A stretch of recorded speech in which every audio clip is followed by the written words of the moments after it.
It's incredible. Yeah, we're going to feed the Africans, but the Africans are smart enough to let this stuff rot on the dock. Yeah, when I spoke to the House of Chiefs in Zambia, first of all, I apologized on behalf of the United States, which tried to bully them to take genetically engineered food aid, and I applauded them for resisting it because, of course, feeding 80% or 90% of the caloric intake as genetically engineered corn to people that are already immuno-suffering and malnourished would be a disaster. You know, in a sick way, though, by you and others stopping them from poisoning people en masse, it actually, in a sick way, lets them continue. If you just let it go into Africa and then it killed a bunch of people, we might be able to stop it. I'm not saying do that, but, I mean, do you see the point I'm making? I am, but we started the show talking about how L-tryptophan had killed 100 Americans and caused 5,000 to 10,000 to fall sick, and how difficult it was to even trace it to the L-tryptophan. If we saw lots of people dying, they could easily let it go and not attribute it to genetically engineered food. Well, they're already doing that because they don't teach the doctors through the American Medical Association how to diagnose unless, like you said, it's incredibly acute. Exactly. Acute and fast-acting and rare symptoms. Otherwise, if it's cancer or heart disease, who would know? They wouldn't say, have you been We'll be eating back food? with the final segment with you, my friend, in just 60 seconds. By the way, major federal court ruled and admits with the scientists that the mercury did cause the brain damage. But see, that's because it's so acute, because the kids have convulsions up to the third round of shots at 18 months. We'll be right back.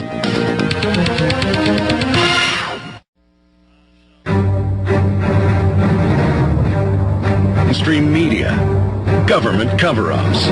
You want answers? Well, so does he. He's Alex Jones on the GCN Radio Network.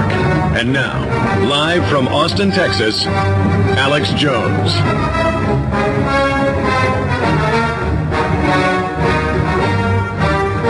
Daniel Estlin from Spain, covering global governance conferences. They have a global government clip expanded with Walter Cronkite talking about global government and the devil. Folks, you can't make this stuff up. It's coming up. These people are completely out of their minds. Our guest is Jeffrey M. Smith. You've got to go to seedsofdeception.com. You've got to get Seeds of Deception, the book, the #1 international bestseller on GMO foods. You've got to get his new book, and that's Genetic Roulette. And yes, we're going to be carrying them here. I've made that deal with them, but we're not selling them yet. Just get them now. We cannot wait. We have just got to get these out to people. We've got 4 minutes left. I'm going to just actually gag myself. I'm going to stick a shoe in my mouth, and you've got the floor, sir. Whatever else you think is important. Well, I think that I want to describe what's happening currently because it may be in a state from some of the listeners and they can participate in expressing outrage to their state assemblymen or the departments of agriculture. Monsanto is backed against the corner because the tipping point is occurring against genetically engineered bovine growth hormone. And so starting in October in Pennsylvania, the Department of Agriculture, the Secretary of Ag, passed a ruling saying it was illegal for companies to label their products as RBGH-free, or as they say, RBST-free. And there was such an outcry that the governor's office stopped the ruling and said, we're going to delay it by a month to review. And he finally came out with a compromise plan that allowed for the labeling but required this bogus sentence saying that according to the FDA, there's no difference in milk from cows treated with RBGH or not. And that bogus sentence was written by Monsanto's former attorney, who was in charge of policy at the FDA, and it's a lie. There's a significant difference between the milk from cows treated with RBGH. It has higher levels of IGF-1, which is linked to cancer, and I mean very linked to cancer. Women with high levels of IGF-1 who are premenopausal are 7 times more likely to develop breast cancer. Men are 4 times more likely to develop prostate cancer, and it's in much higher levels in milk from cows treated with RBGH.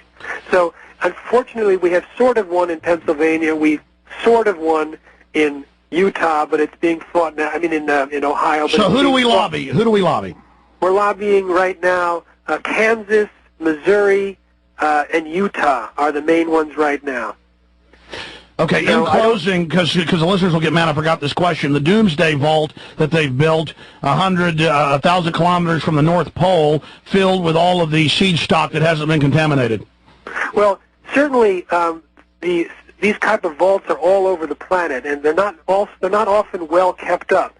And sometimes a biotech company will sort of take a ownership interest in them so that they can have access to the germplasm to genetically engineer it, patent it, and then further their plans to control the world's food supply. I happen to know Carrie Fowler, who is the director of the Norwegian plant. He's a very good man, and he has a very good dream for protecting the world's seed supply for the long term.